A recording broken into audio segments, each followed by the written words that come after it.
Hello everyone, this video is to show you how to set up a workflow for all of your social publishing. Many of you are coming over from single user tools.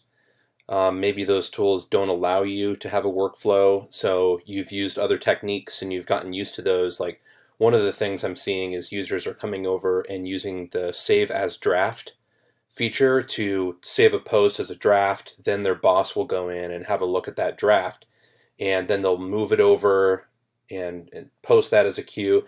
And all of those workflows aren't quite as streamlined as just using the built-in workflow user system that we've built within Socialmonials. So I'm going to go over how to set up a proper workflow, and I hope it'll work for you at your company or agency.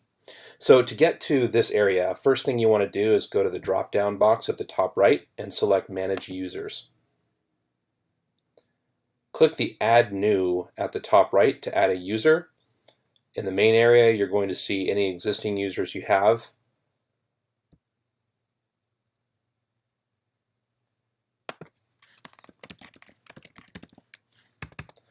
First, enter a username. This is what they're going to use to log into the system. Enter the password twice, and I'm going to give them a fake email address. First and last name. The time zone is very nice. If you have people in other countries that are working for you or other time zones, you can select that here and it will localize all of their settings. So as they're looking at the publisher, their time at the very top here will be changed to their own local time. So you can have people in multiple areas working on your account and they'll be scheduling things at the correct time.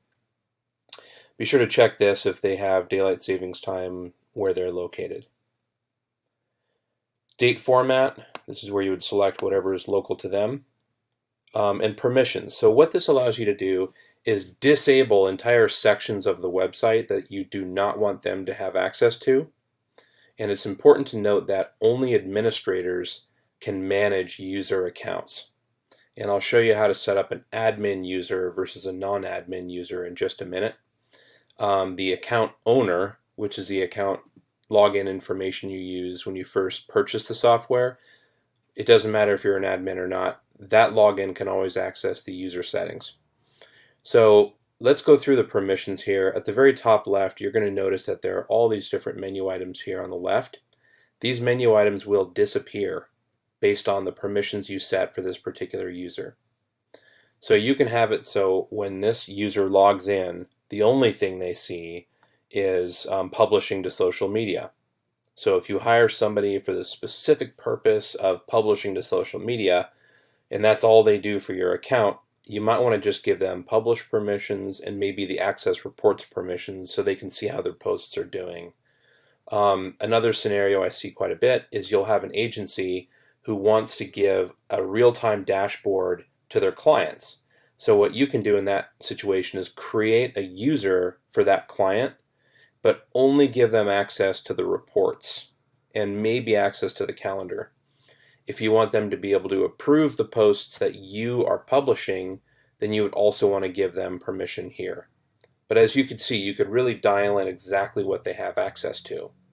And just click disabled if you want to disable that left navigation item. In the publish area, there are some additional options here. This is where you would create up a nice workflow. First thing you want to do is set up any supervisors with accounts. And the reason for that is when you set up the lower level people who need to have posts held for approval, the way you choose who approves those posts is through a drop down. So if there are no existing users in the system to approve those, you'll have to go back in and select that user later. So it's just better to start with the higher ranking individuals and then add the lower ranking people later. So for this particular individual, we're going to hold the social post for approval, and we're going to have this approved by Jane. You can set it to auto approve after a certain number of minutes if you're a high volume operation. If you're a more sensitive operation where it's very strict and things cannot go out without approval, do not check this box.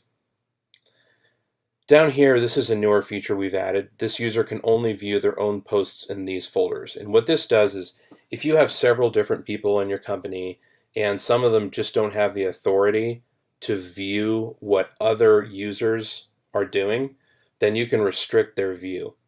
So when you check these, this restricts their view to only their own posts. So when they go in the queue, they're only going to see their own posts, not the guy in the seat next to them. If they go to the sent folder, same thing. They're only going to see their own posts.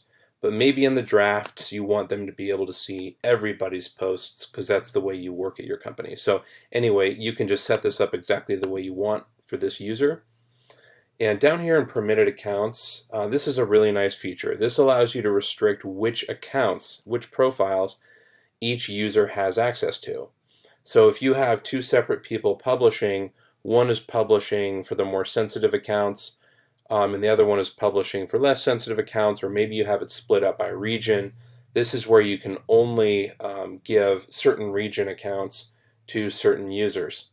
This also helps them be productive because they're not bombarded with all these different options when they go to publish to social media. So what I'm going to do is deselect some of these Instagram accounts for this user, and I'm going to deselect all of the YouTube accounts because we don't want them publishing any videos. Once I'm done with this, we can go to access customer information. So certain individuals at your company or agency, you'll want to be able to access customer information. What that means is if you're running campaigns and people are submitting hundreds of photos and things like that throughout the month, you're going to be gathering quite a bit of data from your end users. And you don't want just anybody at your company or agency to be able to download all that personally identifiable database of information. So make sure that the people that you have enabled are authorized to view personally identifiable customer information. Once you're done with that, I'm going to click Add. So that's been added. Here is the new user in the grid. What I'm going to show you now is how to add an administrator. So click this button and make admin. And when I do that, it's going to put an A here. In the A icon, you can have unlimited administrators. Every single person can be an administrator if you'd like. And what administrative privileges gives them is the ability to go to the top drop down and access things like account preferences, integrations. If you remove that, then they'll lose that permission.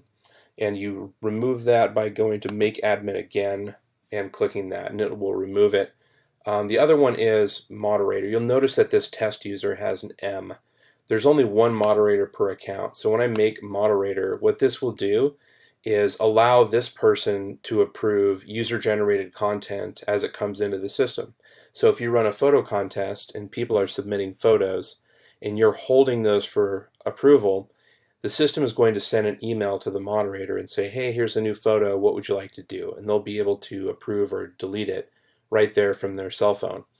It will also go into the approve area, and any administrator can go into the approve area, but the moderator has special permissions because they are going to receive that email in addition to being able to access it here.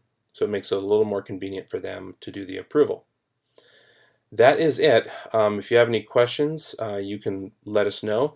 One advanced feature I want to tell you about, because if you're in a law firm or if you're working for a financially regulated company, I've seen workflows that are multi-level, where you have a lower level user that needs to approve something, or that needs to have something approved by a supervisor, but that even needs to be approved by somebody in legal. When you have that situation, what you would do is, I'm going to jump in here and show you. So you'll recall that we had this approved by Jane Jane. So what we can do, if Jane Jane is the supervisor and Jane Jane actually has an attorney that needs to approve everything that she approves, what you would do is go back. Let's see, so we're going to go back. And I'm going to jump into Jane Jane's account. And even though she's an administrator and she's approving things, you could still hold her posts. So what would happen is you would go to the attorney, Renata, and then you would hold Jane's post. So what will happen is Renata would not see the post until it had already been routed to Jane, and once Jane approves it, then it's going to send an email to Renata as that additional layer of approval and workflow, and then when Renata approves it, then it will actually post to social media. All right, that's everything you need to know about creating and managing users. Thanks a lot.